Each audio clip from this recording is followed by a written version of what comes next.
The 2023 Azerbaijan Grand Prix has come and went. It featured some action, a new weekend format, and we're going to go over exactly what happened as well as go back over our predictions that we made before the weekend even started. I'm Dakota, welcome to the channel, and let's go ahead and let's chat about Azerbaijan 2023.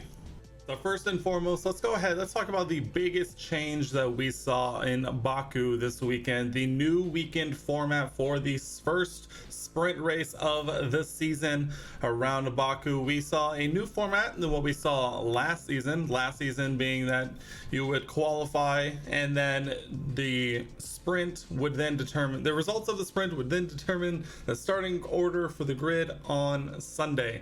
The new version, qualifying for the Grand Prix, was on Friday, and then Saturday alone was a sprint day, I think, as a lot of people started to call it, where we had qualifying in the morning and then a 30-minute 17-lap sprint race in the afternoon, and then finally on Sunday the Grand Prix in full 51 laps around the Baku city circuits. And realistically, I think if we're being honest with ourselves, the weekend format didn't really feel right. I mean, the changes, I think, to the sprint weekends were a good attempt. I don't think that should be where it ends up long term. I don't think it really felt right. It didn't feel like it really had much of a flow to it. And I think personally, having the full Grand Prix sessions, with a sandwich of sprint in the middle, just didn't necessarily feel like it had any flow to it. On Friday, it was very exciting. We got to see first practice, we got to see all the cars out on circuit, and then immediately into qualifying for the Grand Prix. That was very, very exciting. Charles Leclerc gets pole, seemingly out of nowhere. But then you go to Saturday where you're essentially doing the exact same thing again and then straight into a sprint race, and it felt very disconnected from the entire weekend as a whole. And so I just don't think it really made it feel as special as they realistically were wanting it to.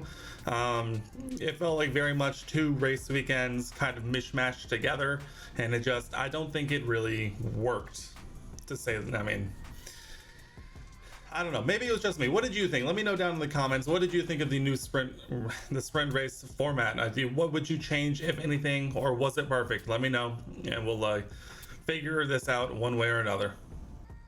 So regardless of what we feel about the sprint race weekend format, let's go ahead. Let's talk about the sprint itself. Not a whole lot realistically happened on circuit outside of literally the first lap.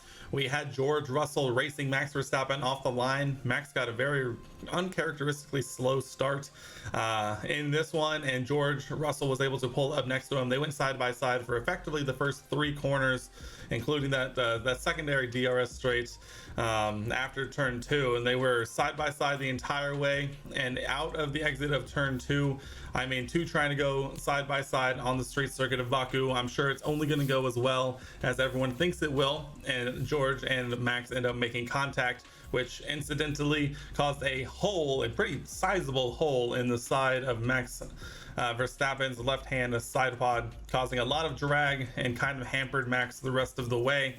And realistically, I mean, I think this is just a racing incident. There was a lot of hubbub made about it. There was some very choice words given by our current leader in the World Drivers' Championship to George Russell after the sprint race was over.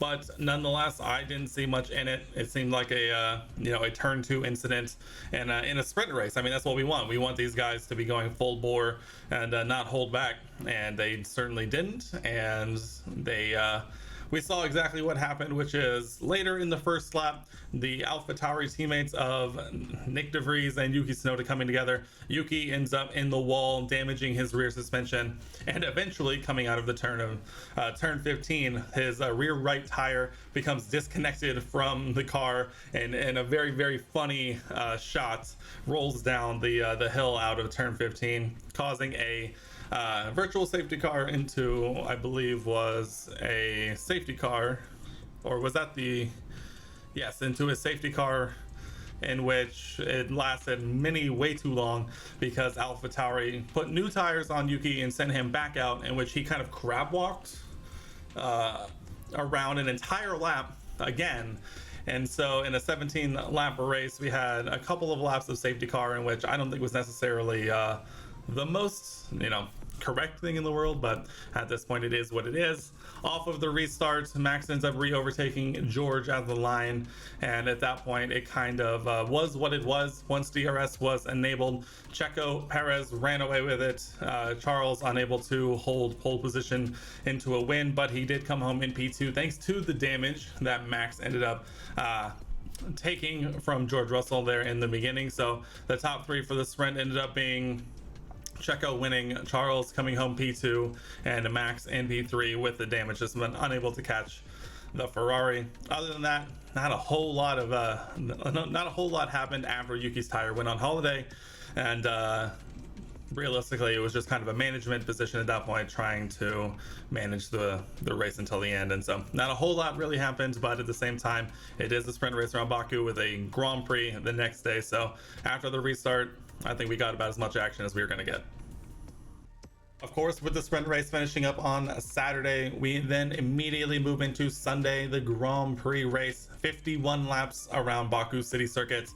And here's one of these I'll lead off with saying, is that I think Charles Leclerc might be the best qualifier on the grid right now. I don't know if enough people are really talking about it, that he took a Ferrari that really isn't as competitive as he makes it seem in qualifying on one lap, and put it on pole 2 times around Azerbaijan.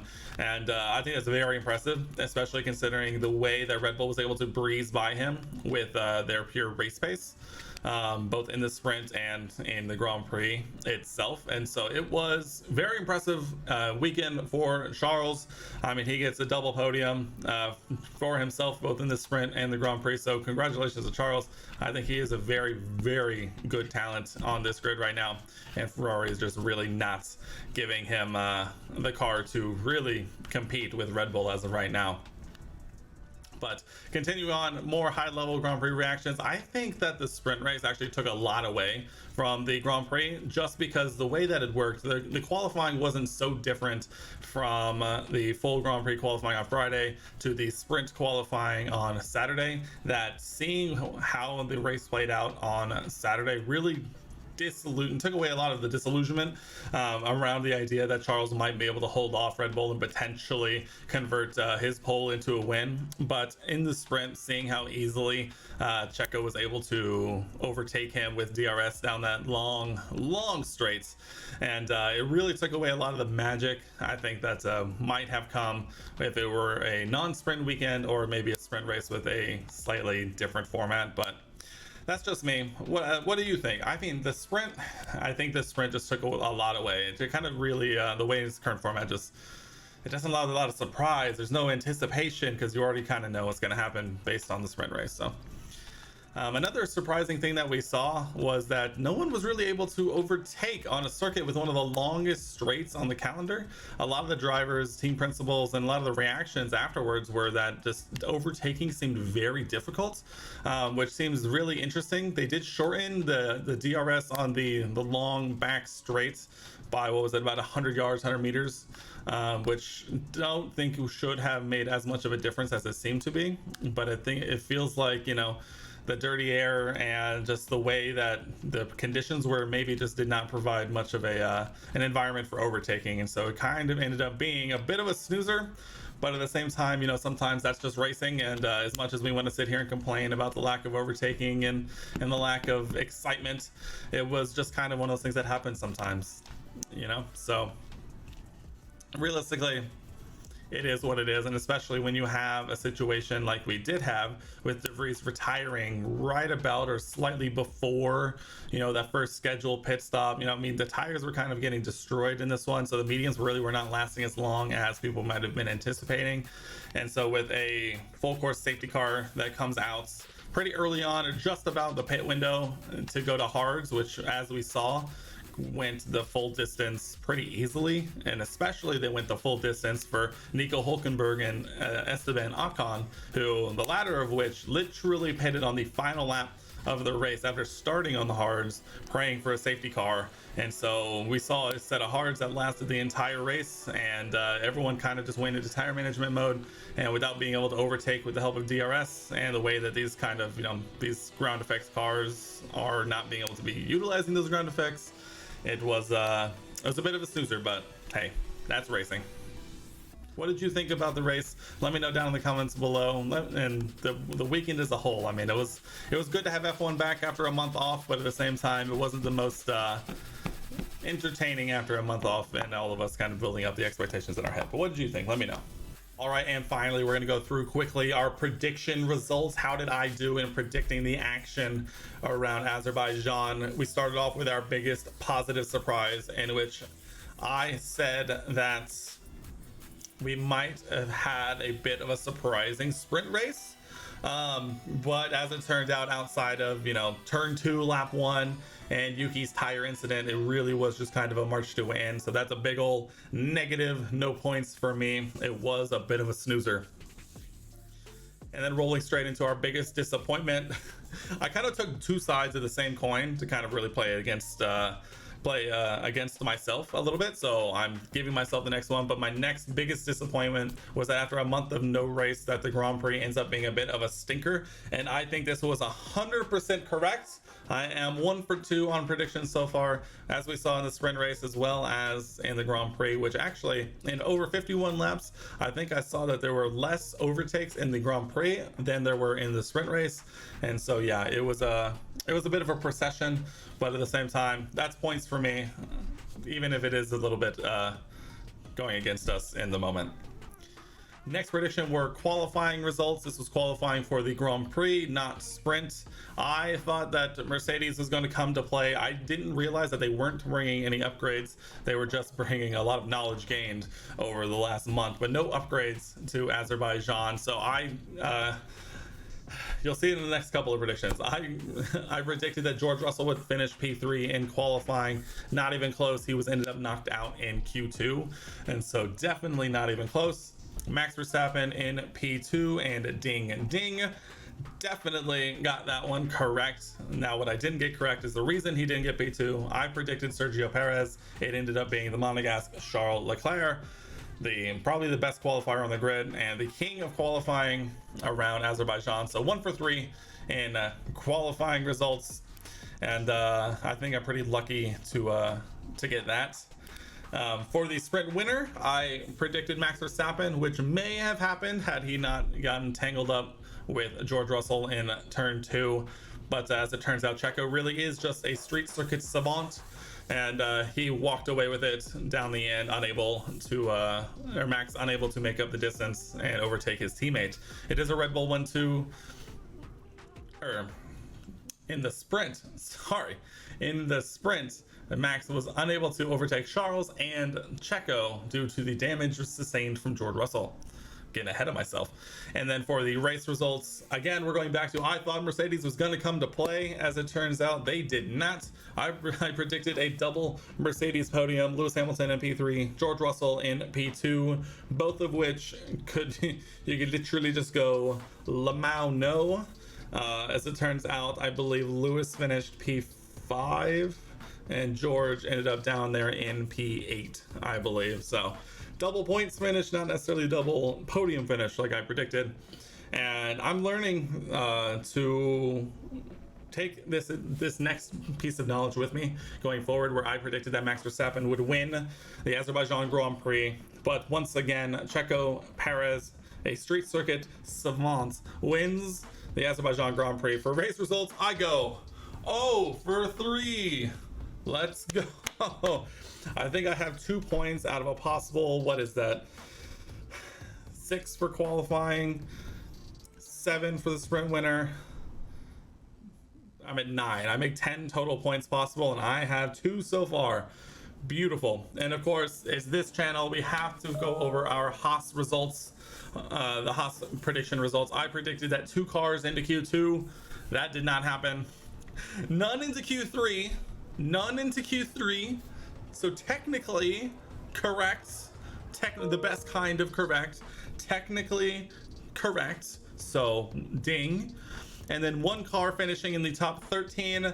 Kevin Magnussen to the rescue there. Kevin Magnussen finishes in P13. So that is actually technically 2 out of 3 correct for my Haas predictions. Love to see it. And I will take those 2 points as a badge of honor, especially as a Haas fan myself. So I take those all day long. What about you? How did your predictions fare out? Did the race live up to what you were expecting or not? Let me know down below. Guys, that wraps up Azerbaijan 2023. What did you think of the race weekend? It was what it was. I'm glad that we now have some back-to-back races to try and get some things figured out. Teams are going to start bringing some more severe upgrades. We're going to see a little bit of a shakeup here or there, but that was Baku. Round 4 is done. Red Bull lead the constructors by a fair margin, and Max and Checo are running away the drivers themselves. But it's not as one-sided as some of us might have thought it would be. So we head now to Miami, the first US race of the season, and I think it's going to be hopefully a little more fun than it was last season. It's going to be my anniversary for following Formula One. I watched Formula One race for the first time last year in Miami, so I'm looking forward to seeing that myself. But with that said, go ahead, hit that subscribe button down below if you aren't already. We talk a lot about Formula One here, play a lot of Formula One games, try and have a little bit of fun. Let me know in the comments down below what you thought of Azerbaijan. And as always, ding dong the notification bell, tick on all so you get notified every time I upload a new video. We upload a lot of F1 Manager, some F1 22, as well as some Grand Prix weekend recaps, predictions, and everything in between. But for now, I'll see you guys in Miami next weekend. It's already race week. Let's go ahead, let's do it again. I'll see you guys in the next one.